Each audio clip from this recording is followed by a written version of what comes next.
Good morning to all. In this video, let us discuss on the Lean Six Sigma implementation.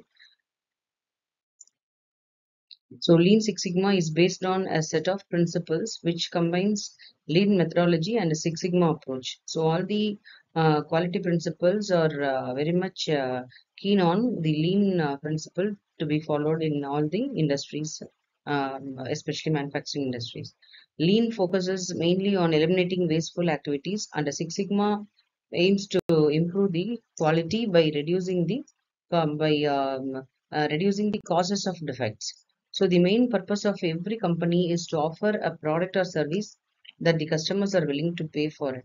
So Six Sigma and Lean advises that when the customers are first and their need is to be addressed at first. So we have to jump into the shoes of the customer and realize whether the product will match their expectations or not. So map the value streams to understand the work process. So yeah, because the value stream map displays all the steps in our work process which is necessary to deliver value to the customer. So customer relationship management and customer retention are really a very important thing which is to be taken care, and it represents the flow of work and resources from our organization to the end customer.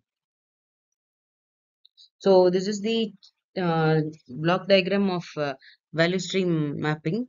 So here it shows the first is supplier and the end user is the customer or consumer. So in the first process step, so the data box where the actual input from the supplier is being received, and the second in the second data box, that is in the second process, uh, the raw material should be segregated. So like this, all these steps can be validated based upon the application or based upon the nature of the industry. So in this, what is the main common thing is the wait time. Okay, that is the time taken between two consecutive process is called as waiting time, and the time taken during the process is called as process time. These two times are very important when structuring a value stream mapping, because this value stream mapping is essential to incorporate or include the consider the lead time gap. So lead time is nothing but the time required to complete the product from the day of the order received by the industry. So manage and improve the process flow. So having our value streams mapped is alone not enough. So it is just the beginning. So as we discussed in our earlier videos, we can identify the problem in our workflow, discover process bottlenecks, and investigate the root cause of all the process issues. Only minimize, not only the minimizing the waste is very essential. Minimizing the wasteful process, minimizing the wasteful resources, minimizing the wasteful time, everything accounts into the profit of the company. So removing non-value added steps and waste. So the idea of eliminating waste originates from Toyota production system. So Taichi Ono, who is considered one of the father of total Toyota production system, that is TPS, dedicated his career to build a solid and efficient work process. So the Toyota production system is the one who initiated the process of quality principles to be followed. So managing by fact and reducing the variations, these are the two things that every organization strives to achieve, because these two are cost efficient and high, and which will provide high customer satisfaction also. So this is why Lean Six Sigma preaches reduction of variation and standardization also. So undertaking the improvement activity in a systematic way. So Lean and Six Sigma requires a lot of change, and we need to create a culture where the employees are ready to embrace change. So the attitude of the customer should also be in such a way that they should be in a position to adopt the changes, because the customer's interest and the customer choice nowadays varies time to time.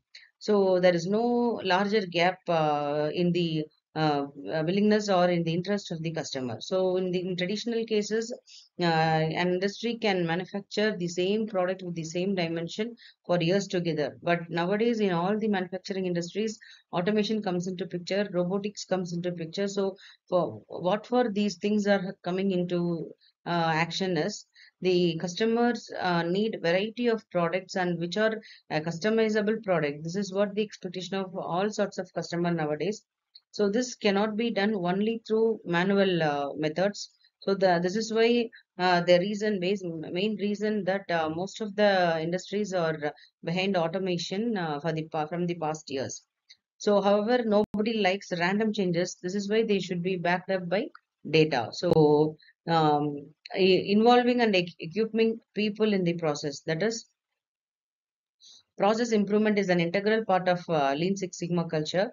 So the reason is to make right decisions about the right needs of the customer and right requirement or the right customization which is to be included in the product. So we have to listen to the people involved in the process on a day-to-day basis. So having in mind that the frontline employees are highly likely to have insightful feedback on how a process can be improved to satisfy the customer a lot. So, in a summary, I would like to conclude that Lean Six Sigma implementation is mainly concentrating on reducing wasteful process, reducing wasteful resources, and also the industry should bend down towards the customer shoes, and the product should be in such a way that the customer is liking the product. So, this is what the importance of Lean and Six Sigma. Thanks a lot for watching this.